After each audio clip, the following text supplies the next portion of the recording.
introduce themselves in a second. But I'm just really grateful for the outpour of support and feedback that we've been getting on this weekly convening and discussion. It's really helpful because it gives me ideas, it gives me perspective, and most importantly, keeps us connected. And so I'm really glad that so many people have been inboxing me on Instagram at Kevin or Commissioner_Boyce. I know folks have been reaching out to me on Twitter at Vote Boyce, and so appreciate that. And certainly you can find me on Facebook, and want to encourage you to send those messages in and keep that feedback coming. This conversation has been, I think, long overdue on so many levels, and I'm just grateful for the guests who take time out of their schedules to be with us, and hopefully you're in for a fruitful discussion. We might be expecting one more guest today, but even if we're not, I'm sure with this panel, you're in for an exciting discussion today. So first, let me ask you guys to introduce yourself. My main man, Kevin, we'll start with you and tell us a little bit give us a 30-second, if you was on a first date, Kev, and the girl said to you, hey, what's Kevin all about? And you were hoping that she was going to come back. What would you say in 30 seconds? I would tell her I'm trying to be like Kevin L. Boyce. That's what I would tell her. But you don't want that. You don't want that. Well, good stuff. Well, first of all, thank you for having me on this amazing show that you've been hosting for the last few weeks. I really appreciate it. For those that don't know, my name is Kevin Lloyd. I'm the founder and CEO of ColumbusBlack.com, and also the co-founder of a really amazing app called MILE, which stands for Make Your Life Entertaining. I've been here in the Columbus, Ohio area for about 16 years. Out of the last 18, I was here, I left, I came back. That's how great this city is. And I'm excited to be back here. So just really engaged and involved in the community, and happy to be a part of amazing dialogues like this to really impact our community in a favorable and positive way, Kevin. Outstanding, man. It's so good to have you. You in the 16 years you've been here, you've been a great friend and doing exciting things. And so hopefully we'll hear more about that as the conversation goes on today. But now I get a chance to turn to Byron. Everybody knows Byron Potts for his legal brilliance and his community representation. He's definitely a man of the people on the ground. But Byron, you too, if you was on a date and you had 30 seconds to impress this person and say what you needed to say about yourself, what would you say? I'd run, probably. 30 seconds ain't enough time, right? It's been 34 years, so here, but basically, I'm third generation Columbusite. I'm born and raised on the west side, the Hilltop. Went to West High School. Love Columbus. Been here. My family migrated here from Virginia, and they were one of the first Black families to be up on the Hilltop. And there's two families that were up on the Hilltop. My family, and there's another family, the Prilliman family. So they've been here. We've been here for years. There's 5 generations that have been here. So I left briefly to go to college, went to Bowling Green, came back, went to law school here, worked for the Supreme Court for 11 years in the Court of Claims, then got hired by the Anthony Celebrezzi in the Attorney General's office, the Ohio Attorney General's office. And then after that, my wife told me, why don't you go ahead and start your own practice? So I've been out here 30 years in the trenches, doing started with just her and I were the only employees we have. Now we have multiple employees, attorneys that are working on a part-time basis. So, and we have, we do all different types of law. So we've been doing this in the trenches for over 30 years. Just love what we're doing. Hey, hold on, Byron. We got Mr. Gregory's joined us, but can you mute your phone, Mr. Gregory, for a second? Sure. Thank you. Go ahead, Byron. Well, and basically just been here practicing law, and was admitted to the bar in 1988 and been doing it since then. So just here fighting for the people. Man, I love that story. I do. And a little bit about the hilltop for those who don't know. Frank Columbus in the Franklinton area, which those of us who grew up in Columbus referred to Franklinton as the Bottoms, but the Franklinton area is where Columbus began and actually started on the west banks of the Scioto. So that's really the Franklinton area. And so the hilltop is one of the oldest parts of Columbus, and one of the that's where a lot of rich history exists there to this very day. And so a little bit of history there about Central Ohio.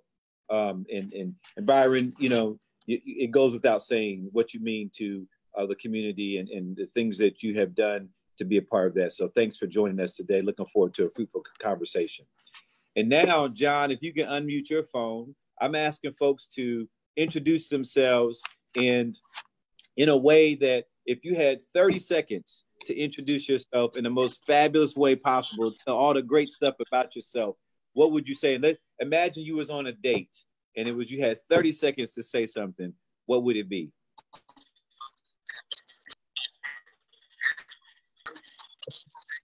I don't know. I think we might have and that if there's a John, you got it.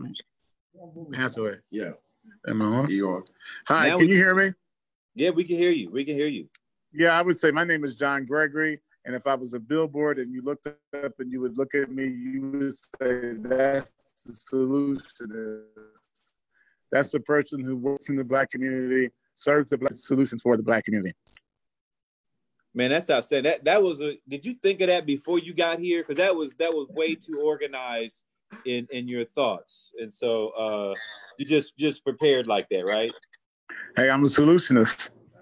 Okay. All right then. Well, you didn't mention the company you represent. You didn't mention the Center for Urban Solutions as well as the AA African American Walk. Just say a quick thumbnail about that. I am the founder of the National Center for Urban Solutions, which is the umbrella for the Academy for Urban Scholars and the National African American Male Wellness Agency and the National Center for Technology, which we just launched as a partnership with Amazon, and Mr. Mike Cole will be our executive director.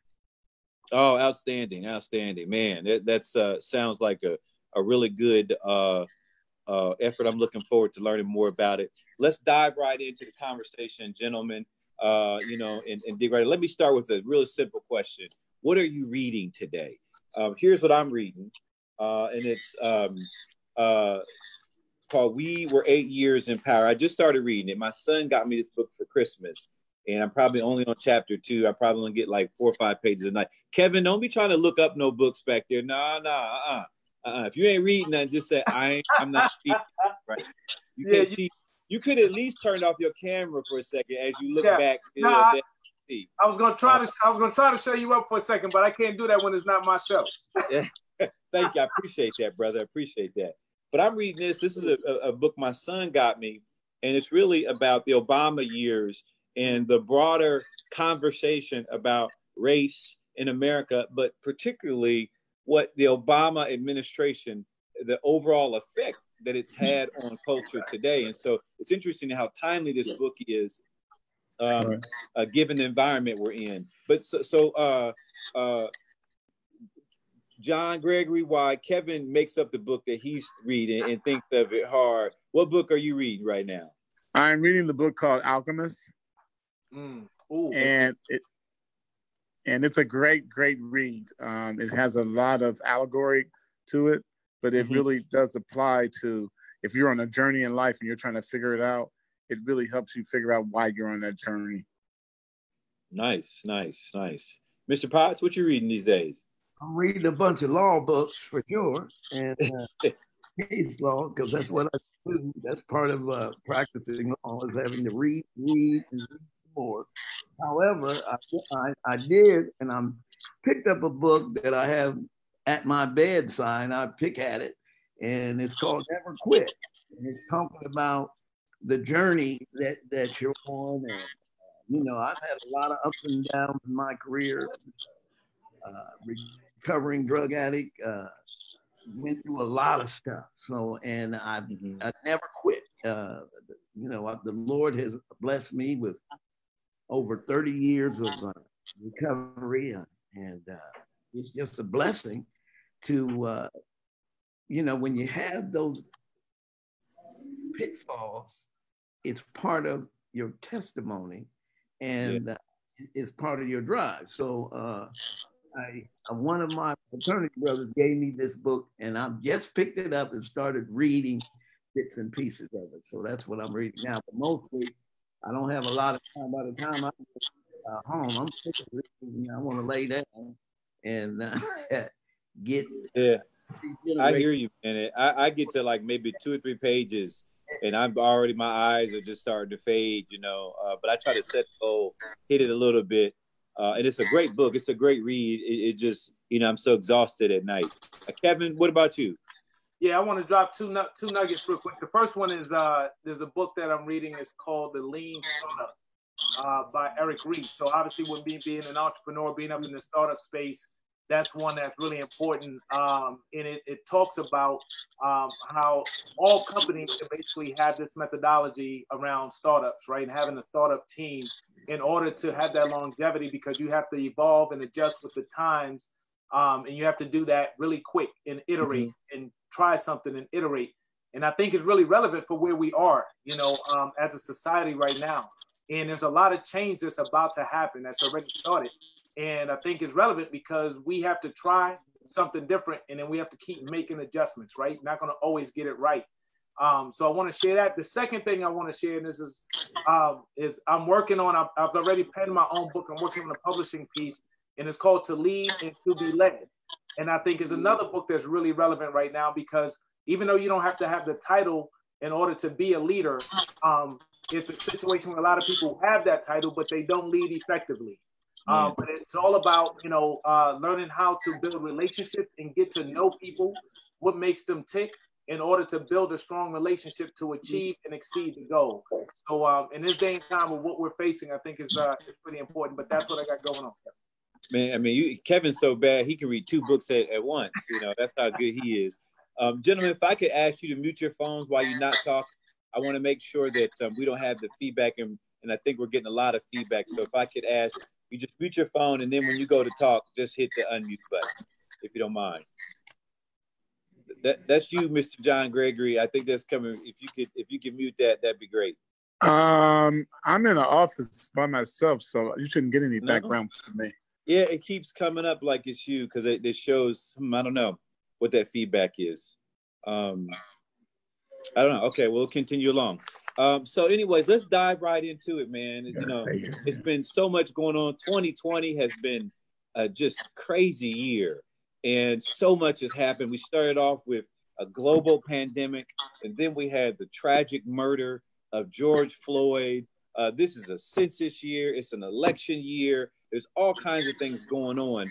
Tell me about how you're feeling as a Black man in America, a Black man in Central Ohio right now. How are you feeling about things? Do you feel like it's positive? Do you feel like it's negative? Do you feel like we still got a ways to go? I mean, somebody jump in there and just tell me, how you feeling right now? Well, if I can start. Well, one of the things I feel is some opportunities with these negative things happening in our society. Negative, I believe that things are going to turn around, and there's going to be a lot of opportunities for people. What I'm hoping is that the people that have these opportunities they're ready to take advantage of these opportunities. There's going to be some opportunities. There's going to be a lot of purging of people old way, but you have to be ready. You have to have the talent and the preparation for the opportunity that's coming. Yes, there's a bunch of negative stuff, but I believe it's going to blow up with opportunity. Are we going to be ready? And that's what we have to communicate to. As we would talk to the young people, I think our duty is to make sure that they are ready when the opportunity comes. Take me off mute. What that is. Yeah. So I'll piggyback on that, right? this is a really, really difficult time. And while it does have a lot of opportunity, right, for change and for great things to happen, as a Black man in America, as a Black man here in Central Ohio, it's heavy. It's real heavy.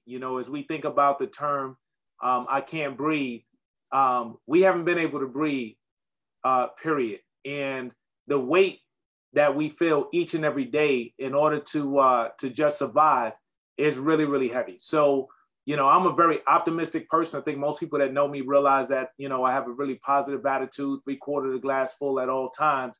But when we talk about this particular situation, it's real. I've had my own, obviously we've all had our run-ins with the police. We've dealt with racism all throughout my corporate career, in and out. There were times where, it was more difficult than others, but being the only one in the room at different levels and basically wearing that as if it was nothing wrong with it, even though it was, it's really a challenging situation. However, I do feel like this is the tipping point.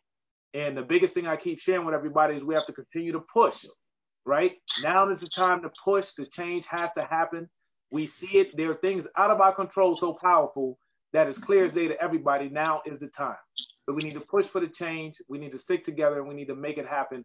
And when I say stick together, that's not just Black folks. That's Black, white, yellow, brown, green, but basically those who are for good, what we need to do. So that's what I got. So here's what I would say is that I agree with Byron totally.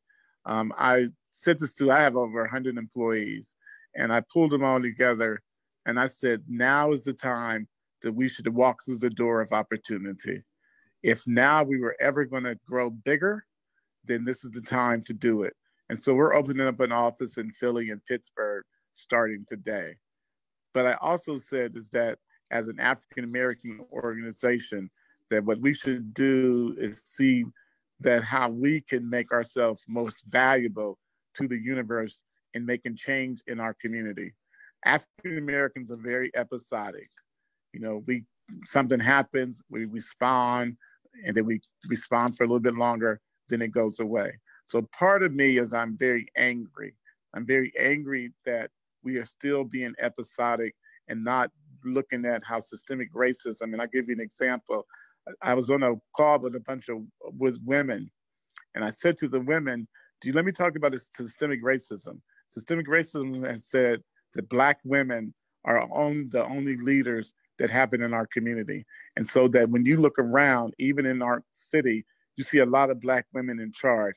And I'm not saying that's a negative. I'm just saying, though, this racism has said that Black men, we can't lead. We can't lead organizations. We can't be in charge. But I think this is an opportunity, though, that as we look how we can change what is going on in our community, that we should take advantage of this moment. And we should take advantage of the moment and we step up and step to the plate and decide what should happen in our community and not let other people have that voice of what should be changed. No, we should not partner with other people and say that the Black Lives Movement is the same as any other movement. It is not. And so I think this is a place of opportunity, but it's also a place of opportunity where we got to not look at what we have done in the past, but what we should be doing in the future. Man, I think you hit the nail on the head, John. And I'm gonna stay on you for a second. I want everybody to kind of chime in on this, but embedded in that, we're talking about the time, all the unrest going on, but you all sound positive about it. But embedded in that are the underlying health disparities that often African-American men are faced with: diabetes, hypertension, obesity, and other illnesses. John, talk about how much wellness factors into a better future. You talked about Black men leading, but also talk about that from a wellness and health standpoint and where we are in that conversation and growth point. And I want everybody else to chime in on this too. Yeah, so I think everybody knows that we're doing a project called Black Impact, where we're doing a research project in partnership with Ohio State University with a group of Black men. And what we are trying to make sure that Black men understand is that in order to have a prosperous life, you have to have a healthy life. Mm-hmm. And so for the last 17 years, we've been trying to have that conversation in the city of Columbus and some other cities across the country, that the health disparities of African-American men, particularly, is a 10-year span between that of Black men and white men. And in order for you to really have a long life and a good life, you got to have a healthy life. And a healthy life also means physically and mentally, emotionally, and financially. And I don't think that we as a community has really embraced what wellness means. So when we use the word health, we really should translate it into wellness. And wellness is being very holistically. And so, it's interesting when I hear people talk about the COVID-19 and how it greatly has impacted the Black community. And so, I was just on the phone call with the health director and some city council people. And I was like, we've been trying to come in this community and have this conversation for the last 17 years. And the degree of seriousness of it was not really taken by lots of people because it was about Black men. Now we want to come back and start having that conversation. But I think that the opportunity for us to continue to educate and create not just an awareness, but an action campaign in our community is now. And that is what we are attempting to do through our research project, through some of the other stuff that we're doing, we've passed out 60,000 masks so far, where we're going into the communities and telling brothers, hey, look, you want to save your mama, wear a mask, quit tripping, put the mask on. So wellness and what we're attempting to do to send that message is extremely important. I think you hit the nail on the head. Byron, Kevin, what are your thoughts? Wellness and Byron, I know some of that transfers into the legal environment too. So maybe give us some insight. What I'm seeing is a lot of mental health issues. It's a plethora of mental health problems that we have in our community, and we don't like to address it. And unfortunately, I see a lot of clients that have mental health issues, and that it's a great number of them, and we haven't dealt with them. We don't like to talk about them in our community. Mm-hmm. We have all these pressures that we have. We have a tendency to break down and don't really deal with the mental health part. In addition, secondly, what I'm seeing is that we don't know how to eat properly. We don't eat. What I try to do is eat 5 in 1, and I'm 64 years old, and I try to do 3 or 4 miles a day. I try to eat properly and drink water. We don't like drinking water. We don't like eating fruits and vegetables. 5 in 1. You eat 5 fruits and vegetables in a day. We don't do that. We haven't been trained to do that. We even in our areas where we live, we have deserts in there where we have to go to these these stores, and we have to buy this food that has all these carbohydrates in it, and that leads to the problems when you have diabetes and that kind of stuff, or it causes these type of issues. But the simplest thing about drinking water every day, we don't like to even drink water. We want to drink pop or something of that nature, and we won't force ourselves to drink water to cleanse our body. But I see it. And in downtown, what you see a lot. You see a lot of people down there with mental health problems. You see it repeatedly.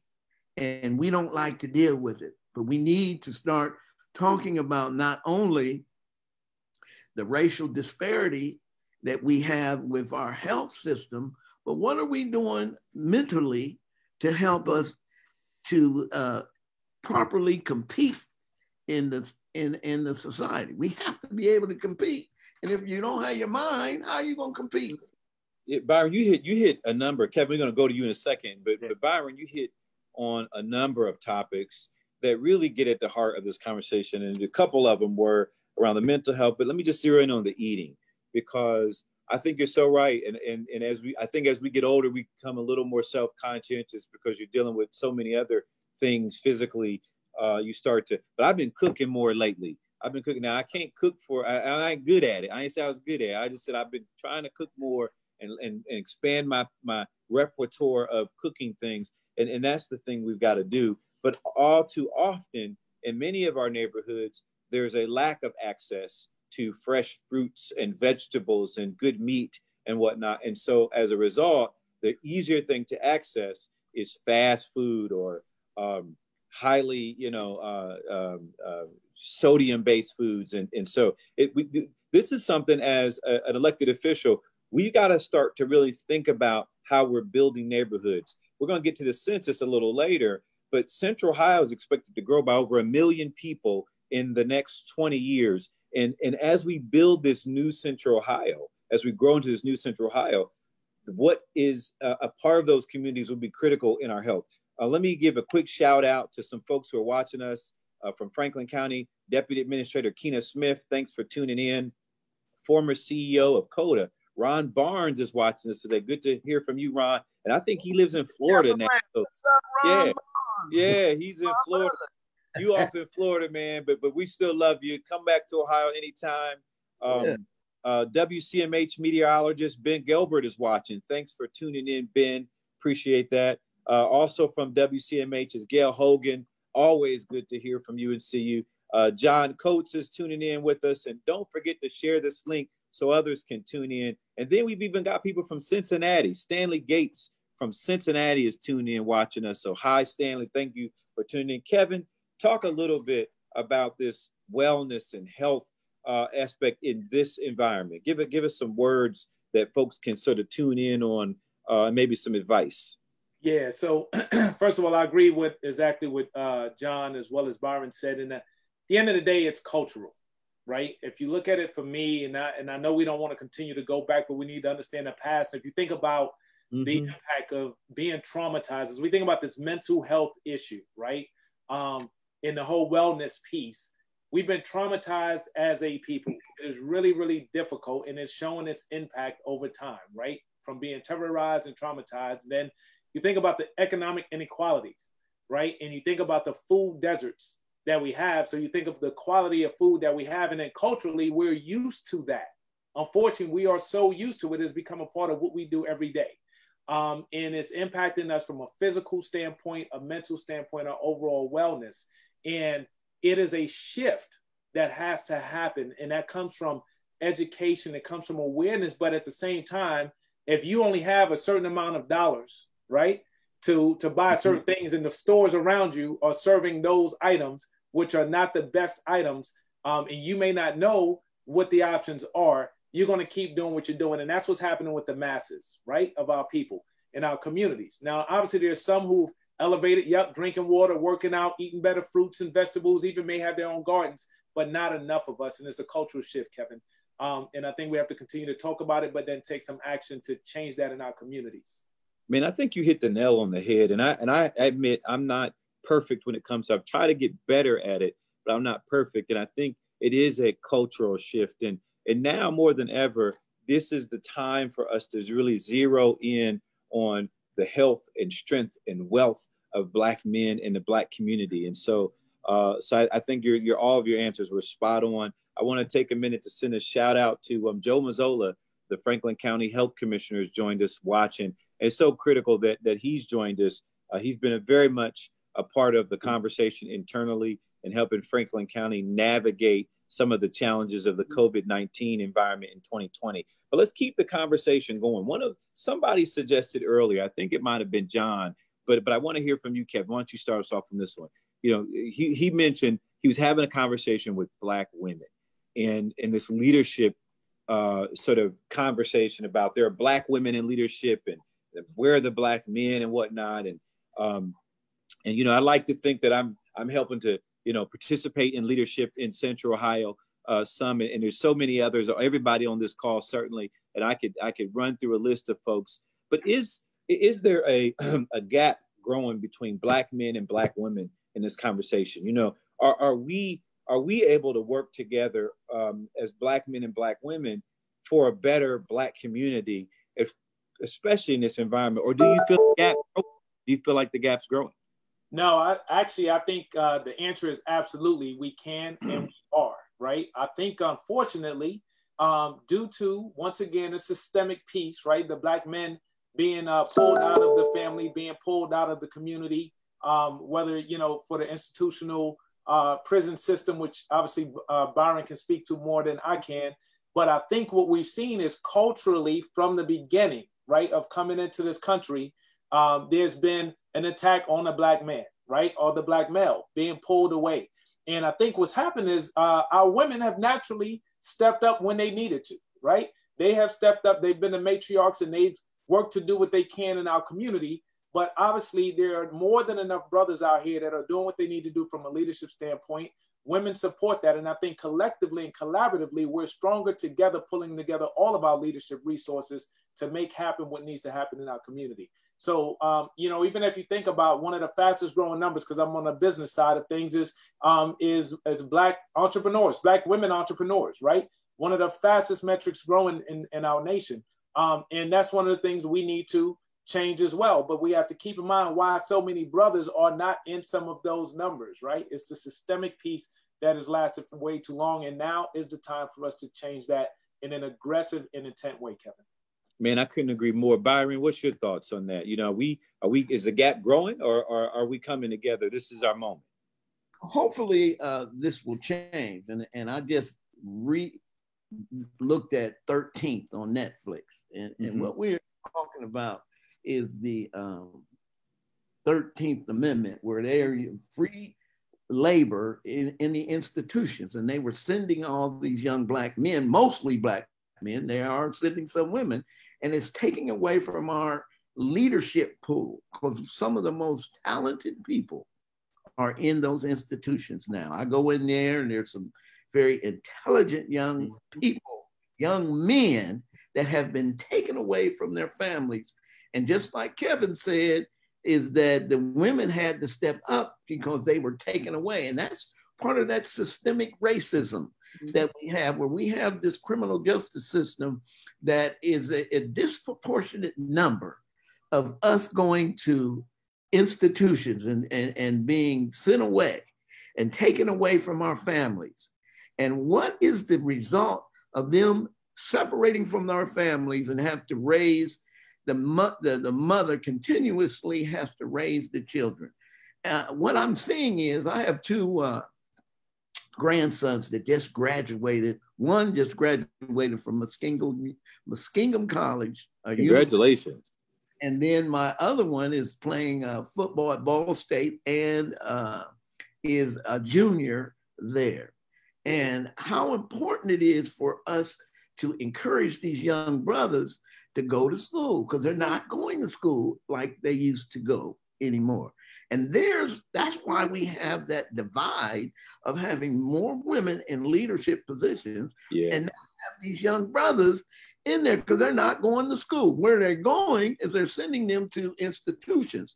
And that's part of the penal institutions, not educational institutions. Right. But I'm looking at the numbers, it costs more money to send them to the penal institution than it does to go to the educational institution. And when my young grandsons are in school, there's not that many brothers going to school. Yeah, that's why I think there's a divide. What's going on there? Yeah, you did definitely. You said it all. John, you know, how about you? I mean, you kind of touched on it when you, let me unmute you. You got to unmute your mic, John Gregory. But you know, how about you? What's your perspective? Is the gap growing? Are we getting stronger together, Black men and Black women? Here's what I say, and I experience this every day. And Byron and I had a conversation probably about 2 years ago. I was trying to have a meeting with all the women in town. Systemic racism has really made white men more comfortable with dealing with Black women. And when you talk about Black male leadership, you look at what's going on even in our closed society. When we talk about who heads up the Black male programs, a lot of it is Black women. It's the fatherhood program, it's a Black woman. And these women are good. I mean, I like Joy Bibbins and Trudy Bartley. I work with them. You know, they have done well by me. But me trying to navigate through all of the stuff that I navigate, I've not always been taken by white men and allowed to be the guy that if I was a white guy doing all the stuff that I've been able to do, they would have been throwing money at me. But when it comes to putting sisters in positions in this city, we see a lot of Black women in positions. And when you talk to them, they say, you know, we really can't find a Black man, or we can't find a Black male could take to leadership. And so, yeah, I do think that we have an idea of we would like to come together and work together, but really allowing Black men to step up. You know, I was talking to a group of women, the 100 Black women. I've said, you know, really, even right now, when we talk about the issue of Black men having a voice in this whole conversation of systemic racism and all the stuff that we see going on, you know, we have a lot of people talking, but how many Black men do we have out there stepping up and saying, no, here's what the issues are around for Black men. Here's what we should be seeing. We ought to be stepping up and saying what goes on. And when we talk about some of the activities that are going on in our communities around, even like when we talk about education, what are we going to do around education in the fall? We cannot have young Black brothers at home in the fall when they should be in some structured environment. But, you know, the idea that Black men can voice these things and then lead them, I think we're far away from allowing Black men to take the full leadership that we can take. Man, that was well said. And I got to tell you, man, I think you hit the nail on the head with regards to the level of comfort with certain folks over others. And I'm hopeful that we're in a time of reconciliation with that, you know, it's not going to happen overnight, but I think we're in a time where we've peeled back the layers to expose what has existed, what we already knew existed, that's racism. And now, you know, there's a level of interest in reconciling that. You know, you've got corporate folks wanting to invest in, people saying, what can I do? And how can I do this? And, you know, how can I get involved? And so I think you're seeing a reconciliation of the system. But I really think you've hit the nail on the head on this. You know, we've got some growth to happen here. And there's no take on many of the Black women, because a lot of them are my friends and they're stars. I mean, you know, I could run down the list and they're absolute stars. And we've got to find a way to, you know, uplift the entire community, let all stars shine, if you will. And I think you're starting to see some of this play out in this new order of conversation around race. So let's keep it going in this particular area, because, you know, let's kind of dig into some of these other questions going on. You know, there's been a lot of talk about moving the Columbus statue in front of the city hall. There's been, you know, this conversation about should Columbus change its name, you know, and all this, you know, conversation. How do you guys feel about that? Do you think, in the broader scheme of the context that we just talked about in this conversation, is getting rid of Christopher Columbus statue or changing the name of Columbus or even the county, are these things that matter in the broad scheme of the conversation? Who wants to take this first? I definitely want to talk about it. I think it's symbolism over substance. It's symbolism over substance. Unless you're talking about making the disparity in the contract that you have with Black people, and we need to have 30% of the contracts that we have. If the city wants to do something, let's give 30% of the contracts, because we're 30% of the population, to Black businesses, Black contractors. If you just want to tear down a statute and saying that's something against racism and not put any economic balance in there, then it's symbolism over substance. We need to start demanding our fair share of these tax dollars that we have.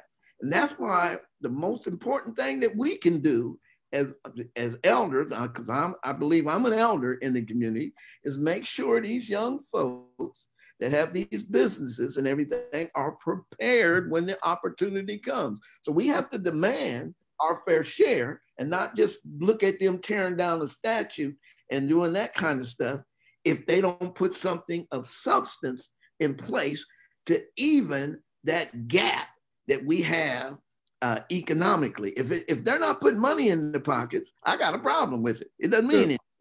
Okay, who else wants to go at this? Who wants to go at this one next?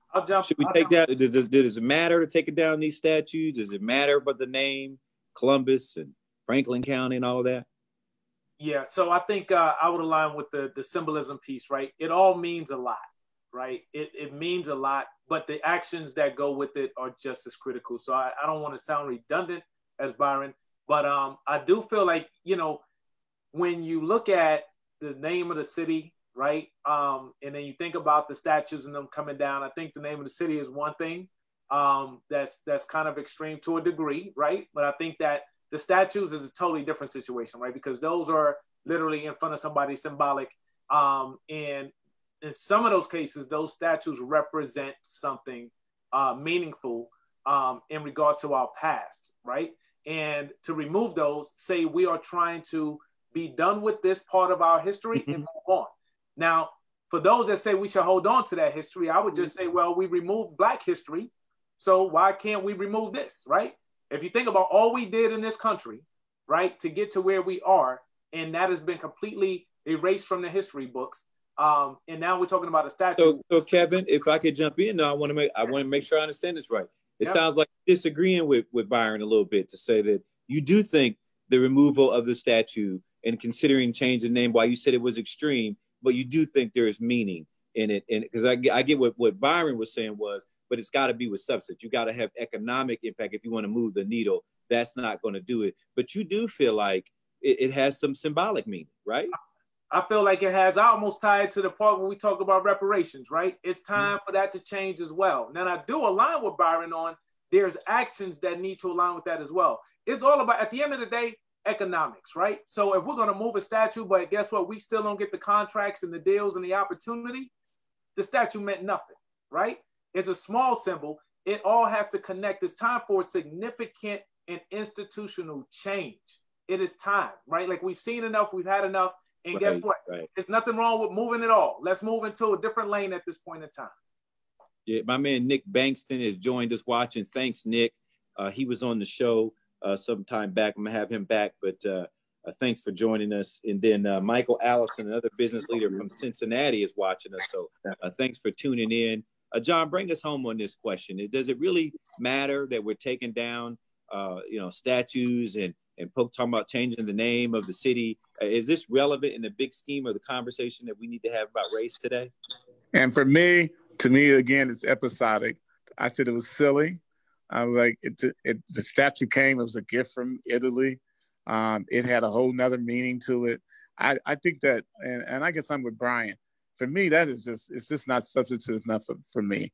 For me, the bigger issue is systemic racism and how is it played out in what we do every day in our lives in the city of Columbus. And I could say this too.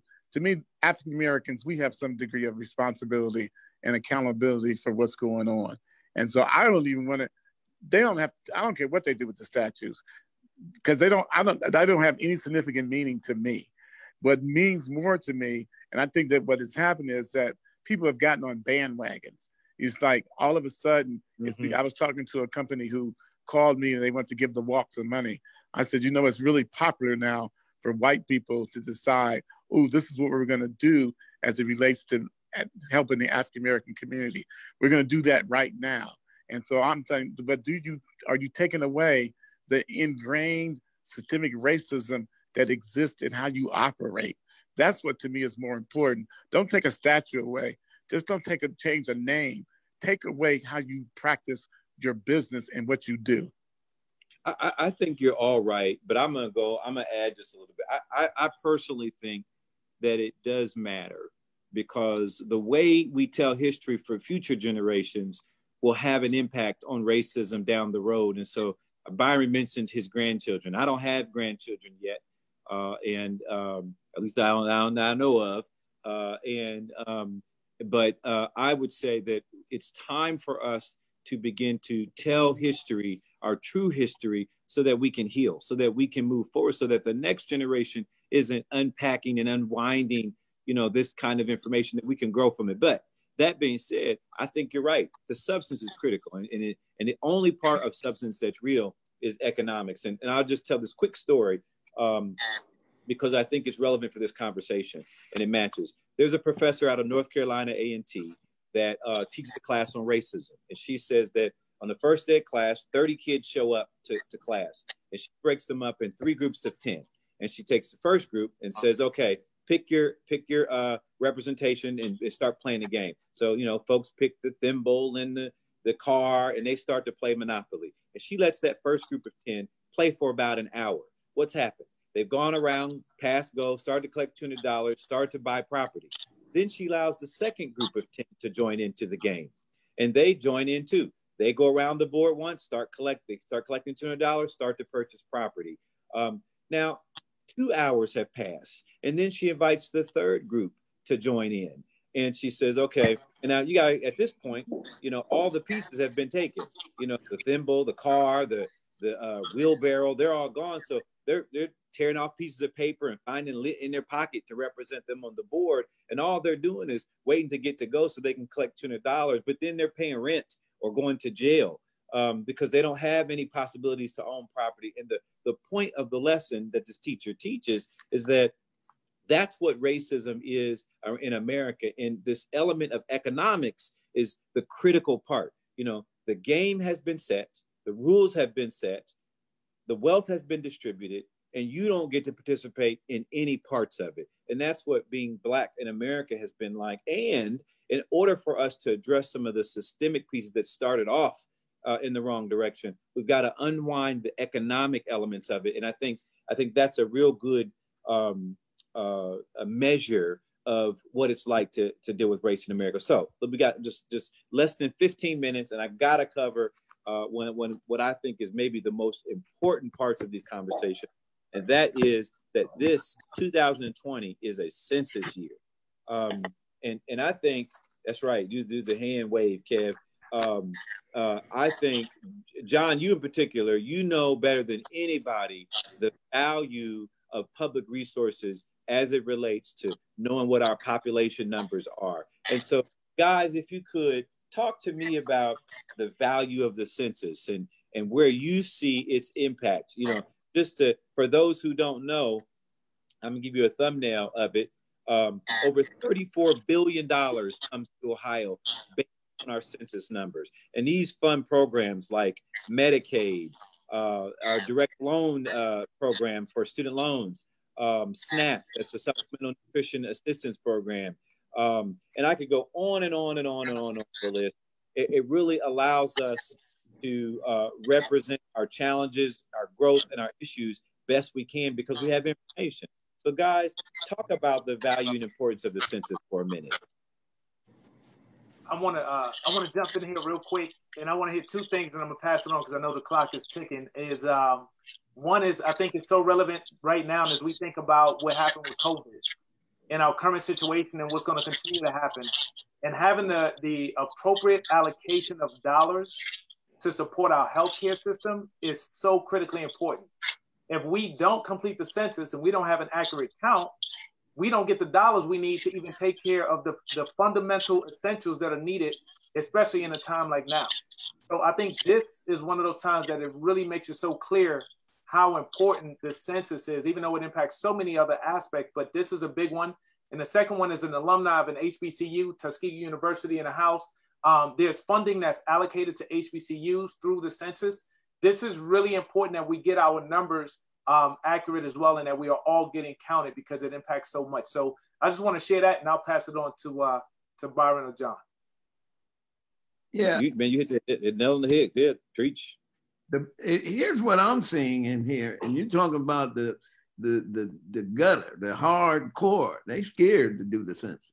They don't want any parts of it. They don't trust you, and I'm talking about hardcore thugs, and which I see in my business, and talking to them about it. They don't want to do the census. There's a trust factor here.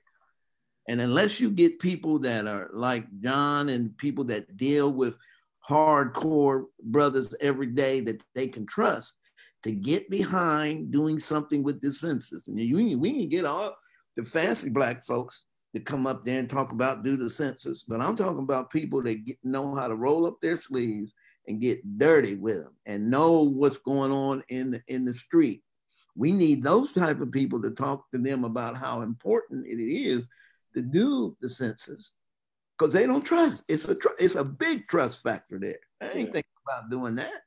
And that's what we're doing. What I'm saying is I don't see that type of person out here getting down and dirty. The people that have the confidence of the people that probably are more affected by the census.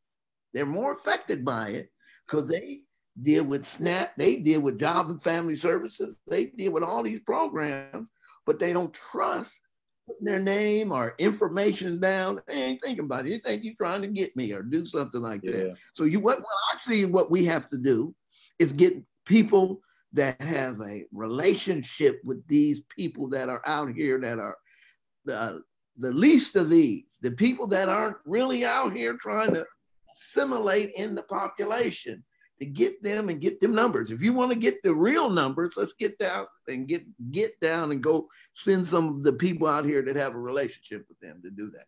And that's what I'm seeing. That ties to voting too, but that's another topic. Go ahead. John? Byron told the truth. Byron told the truth. It's whether you do COVID testing, whether you do opiate things, it's messaging. If we do not take the message to the community the way they hear it, they're not going to participate. They don't want you to know their name. I had a conversation about contract tracing. When you send a person to a house and they do contract tracing, they ain't telling you that their business. They ain't going to lie. They're going to say, I don't know who I was with. It's the same thing with the census. Most people don't even understand what the census is for. And we haven't done a good job of educating our community the impact that the census has on them. And I ain't even talking about the brothers. I'm talking about even some of the educated folks don't even know what the census is for. So we got to go back into our community and we really got to educate them and talk about here's what the census does and how it impacts our community. We have not done a good job of that. Man, you're absolutely right. And I'm gonna give you one other point that I think folks aren't thinking about. You know, we have our beloved Congresswoman Joyce Beatty, who represents us in Washington. But as a census standpoint, we are competing with other states for population because our number of Congress people that represent us is based on census data. And right now, we are projected to lose another congressional seat after this census. And it's not because Ohio isn't growing. Ohio is growing, but we're not growing at the rate of Southern and Southwestern states. So they're gaining 2 and 3 congressional seats, and places like Ohio are losing seats. Right now, we're competing with states like North Carolina and Georgia, in terms of that congressional seat. And so it's crucial, while her seat will be protected because she's in Central Ohio where there's a lot of growth, that seat could change because the number of growth that has happened in Central Ohio, that could change. And we might lose another congressional seat in another area of the state, which might make her district grow geographically. And so there's so many dynamics about this that we just got to be thoughtful for. But if you haven't completed this census, and I know, you all talked about trust and the work that we need to do, but at the heart of it is just using the census altogether and participating. And so if you haven't done it, you can go to 2020census.gov. That's 2020census.gov. In fact, it's 10 questions. It's not even 10 questions. It won't even take you 10 minutes. It's really, really quick and very simple questions. And by law, they can't use that any information for anything other than the count and for census information. And so it is safe to take. And I want to encourage folks to do that. If you don't have access to the internet, you can also go to 844. You can call 844-330-2020. That's 844-330-2020. And I just want to encourage everybody out there that's listening, if you haven't filled out your census form, to go do it. If you haven't called somebody and encouraged them to do it, go do that, because we need those resources. And somebody brought up the COVID-19 environment.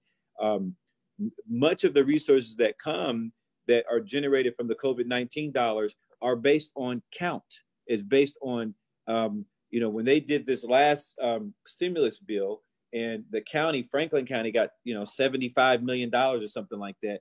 Well, it's based on population. The city of Columbus got like 175 million because of the level of concentration. They subtracted Columbus out of Franklin County in order to generate the numbers, and so that's why we got less than the city of Columbus. But here's where the rubber meets the road. They had a provision that said you had to be over 500,000 residents to get a certain kind of consideration around the funds. And we fell just under that. Franklin County fell just under that, which probably resulted in millions of dollars not being allocated for COVID-19 relief.